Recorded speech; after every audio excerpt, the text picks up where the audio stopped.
पढ़ने वाले हम क्लास 12th का इंग्लिश का पोइट्री का, ठीक है, चैप्टर नंबर 10th। और ये लास्ट है चैप्टर पोइट्री का, इसके बाद समाप्त हो जाएगा और प्रोज भी समाप्त। तो आप करने वाले ग्रामर, जो आपका मेन पोर्शन है, ठीक है। ग्रामर से पता होगा कि 60% यानी 60 का ऑब्जेक्टिव आपको रहेगा ग्रामर से, जो काफ़ी इंपॉर्टेंट है। तो बस वीडियो को छोड़ के नहीं जाना है, अब ग्रामर स्टार्ट होगा। लेटर लेटर ये सब एप्लीकेशन ऐसे सारे कुछ आपको फ्री में, नोट्स जितने भी होंगे सारे का आपको फ्री में मिलेगा, ठीक है। तो कहाँ पे मिलेगा बताते हैं, ठीक है। तो आज क्या पढ़ने वाला है बहुत ही कम समय में, माई ग्रैंड मदर हाउस, ठीक है। ये चैप्टर नंबर 10th है और बहुत ही कम समय में आपको मैं समझाने का प्रयास करूँगा। और पीडीएफ आपको मिल जाएगा हमारे टेलीग्राम में। जाओ, ज्वाइन हो जाओ और पीडीएफ डाउनलोड करके पढ़ लो खुद से भी, और क्वेश्चन भी लगाना, ठीक है। मैं आपको समझा रहा हूँ। तो चैप्टर नंबर 10th है और यही लास्ट चैप्टर है पोइट्री का, द ग्रैंड मदर हाउस, ठीक है। Mother house, mother's house. अब पहले हम इंट्रोडक्शन जान लेते हैं राइटर के बारे में। जो ये हमारे राइटर है कमला दास। और टॉपिक्स का नाम है क्या है, तो चैप्टर का ये पोएम है, ठीक है, माय ग्रैंड मदर्स हाउस। और ये किस टाइप का पोएम है, तो एक ऑटोबायोग्राफिकल पोएम है। कैसा है, तो ऑटोबायोग्राफिकल पोएम। और इसमें कितने लाइन्स है, तो इसमें 16 लाइन्स है, 16 लाइन्स है। और ठीक है। और इसके राइटर कौन है, तो कमला दास। क्या नाम है राइटर का, यानी अ, कविताकार का, जो भी आप बोलो, लेखक का, कमला दास। और कहाँ इनका जन्म हुआ है, बर्थ प्लेस कहाँ पे है, तो ये इंडियन राइटर है, ठीक है। इंडिया में इनका जन्म हुआ। इसके बाद कब हुआ, तो मार्च 31 को, ठीक है, 31 मार्च को 1934 में, 1944, ठीक है, 1934 में। चलिए आगे है, इनके फेमस कुछ बुक्स है जो इन्होंने लिखी है। तो इनमें से ये दो बुक्स काफ़ी इंपॉर्टेंट है। ये पहला समर इन कोलकाता, ठीक है। और दूसरा है ये the old playhouse and other poems, ठीक है। ये दोनों बुक्स को ध्यान में रखना। कौन कौन सी, समर इन कोलकाता और the old playhouse and other poems. यही बस दो क्वेश्चन, यही दो बुक्स के नाम आपको बार बार पूछे जाते हैं, ठीक है। बस, और कुछ नहीं, ज़्यादा कुछ नहीं एग्जाम कैप्सूल के बारे में। तो ओवरऑल इस चैप्टर में क्या किस सारे चीज़ के बारे में बात हुई है, वो मैं आपको बता देता हूँ। तो जो हमारे राइटर है कमला दास, ये अपनी दादी के यहाँ रहती थी, ठीक है। जो इनकी दादी है उनके यहाँ रहती थी और बचपन से ही वही वहीं पे रहती थी और अपनी दादी से बहुत ज़्यादा प्यार करती थी, ठीक है। और बड़ी कुछ सालों बाद वो बड़ी हो जाती है, उसकी शादी हो जाती है, ठीक है। तो वो चली जाती है अपनी पति के यहाँ, ठीक है। और कुछ दिन बाद उनकी दादी की मृत्यु हो जाती है। तो फिर जब वो आती है कभी, तो देखती है कि जो दादी का घर होता है उसमें साँपे इधर-इधर घूम रहे हैं, पूरा कचरा से घर भरा पड़ा हुआ है, ठीक है। बहुत ही खंडर हो जाता है वो घर। तो बस, और बाद में जो राइटर है बहुत ही अपने आप रोती है, याद करती है। और बस यही है कि जो राइटर है ये बताती है कि जो बचपन में जो प्यार मिलता है वो सच्चा प्यार होता है, प्योर लव होता है। और जो बाद में बड़े होके मिलते हैं वो फेक लव होता है, दिखावा प्यार होता है, ठीक है। बस यही सब बातें बताती है इस पोएम के माध्यम से, ठीक है। तो आज पढ़ने वाले हैं ओवरऑल। तो मैं बस इसका थोड़ा बहुत स्पीड में आपको समझाने का प्रयास करूँगा और इसका पीडीएफ टेलीग्राम में मिल जाएगा, ठीक है। तो चैप्टर जो ये है हमारा, पहला पॉइंट है इसका कि my grandmother's house in a autobiographical poem written by Kamala Das के द्वारा लिखा गया है, ठीक है।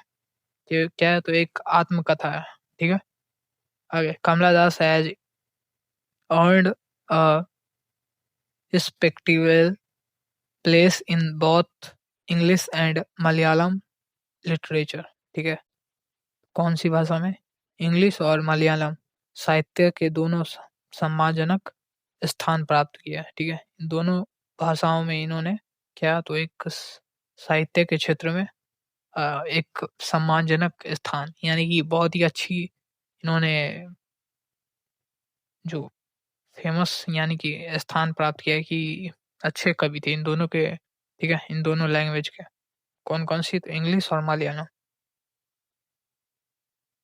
तो आपका ये सब पढ़ लेना एक बार बस। बहुत ही शॉर्ट में लिखा गया है, ठीक है? डायरेक्ट मैं आपको ऑब्जेक्टिव करा देता हूँ, ठीक है? ऑब्जेक्टिव कर लो आप, मल्टीपल चॉइस क्वेश्चन और इसका पीडीएफ डाउनलोड करके एक बार पढ़ लेना बस, ठीक है? क्योंकि अब समय नहीं है ज़्यादा, आपको दिसंबर तक सारे इंग्लिश, हिंदी का सारे का क्रैश कोर्स यानी सब्जेक्ट वाइज़ ख़त्म कर देना है सब कुछ और जनवरी से क्वेश्चन प्रैक्टिस सभी का स्टार्ट कर देना है। English, Hindi, physics, chemistry, math जो भी है, आपका जो भी सब्जेक्ट होगा सबका ओवरऑल स्टार्ट कर दो, ठीक है? तो पहला ऑब्जेक्टिव क्वेश्चन क्या है? कमला दास इज़ डैश पोएट्स कहाँ की है? इंडियन पोएट्स, ठीक है? आगे poetess the poetess in the grandmother mother's grandmother's house begins at dash doors क्या हो जाएगा? स्ट्रेंजर्स यानी कि अनजान आदमियों के दरवाजे पर जाकर क्या करती थी? तो प्यार मांगती थी, ठीक है? मतलब कि ऐसी पोयम में बताया गया है। आगे there is a house now far away where once I received love in from the poem कौन से पोएम से लिया गया? तो रिसीव्ड लव ये सब आप देखोगे हाउस ये सब किस समझ जाना कि किससे लिया गया तो ग्रैंड मदर हाउस से, ठीक है? लिया गया समर इन कोलकाता जो बुक है ये क्या है? तो एक बुक है और किसके द्वारा लिखा गया है? कलेक्शन ऑफ पोएम्स बाय किसके द्वारा? तो कमला दास के द्वारा। किसके द्वारा? कमला दास के द्वारा, ठीक है? चलिए आगे। स्नेक एवरी सीन अमंग क्या हो जाएगा? Books in my grandmother's house, ठीक है? तो बुक्स के बीच में क्या कर रहा है? तो साँप रेंग रहा है, ठीक है? ये सब वो अपने घर पे जाती है, दादी माँ के घर पे तब देखती है, ठीक है? चलिए आगे। आगे who wrote the old playhouse and other poems क्या आ जाएगा इसका correct answer? Kamala Das option number A. आगे who wrote summer in Kolkata ये दोबारा पूछा गया तो इसका करेक्ट आंसर क्या हो जाएगा? कमला दास। समर इन कोलकाता किसके द्वारा लिखा गया? तो कमला दास के द्वारा। आगे Kamala Das has earned an playability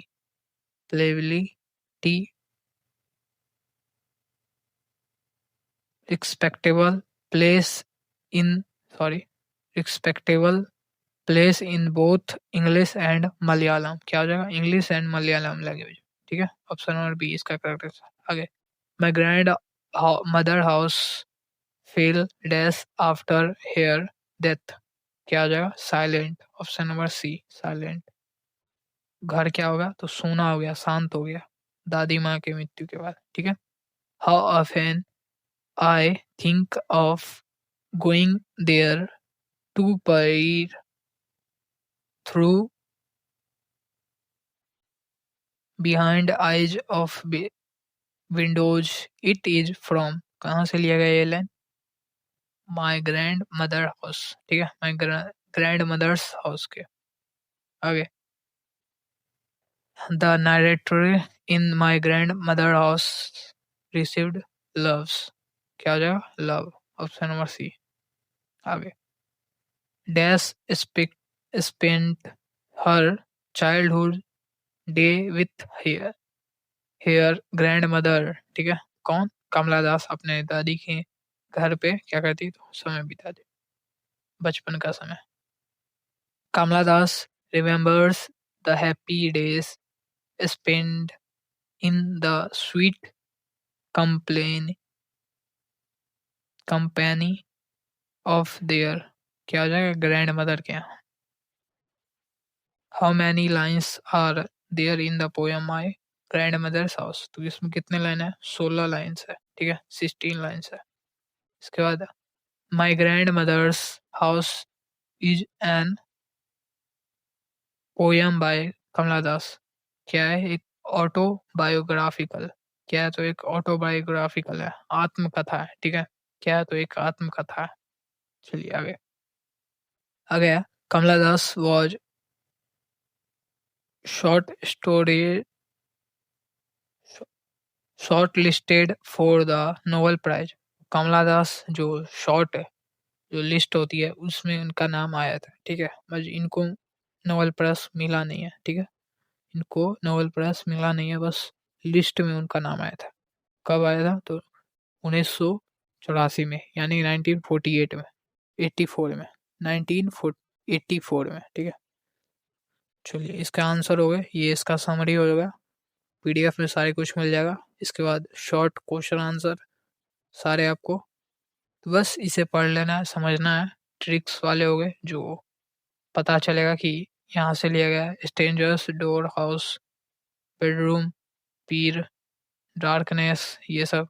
received love, moon हो गया, अमंग हो गया, फ्रोजन, ये सब, ठीक है? एक्सप्लेन करने वाले क्वेश्चन में आपको हेल्प करेगा, ठीक है? चलिए, तो मिलते हैं अगले वीडियो में। और समय कम होने के कारण मैं आपको सही से समझ आ नहीं पा रहा हूँ और थोड़ा बहुत दिक्कत होगा, तो सॉरी उसके लिए।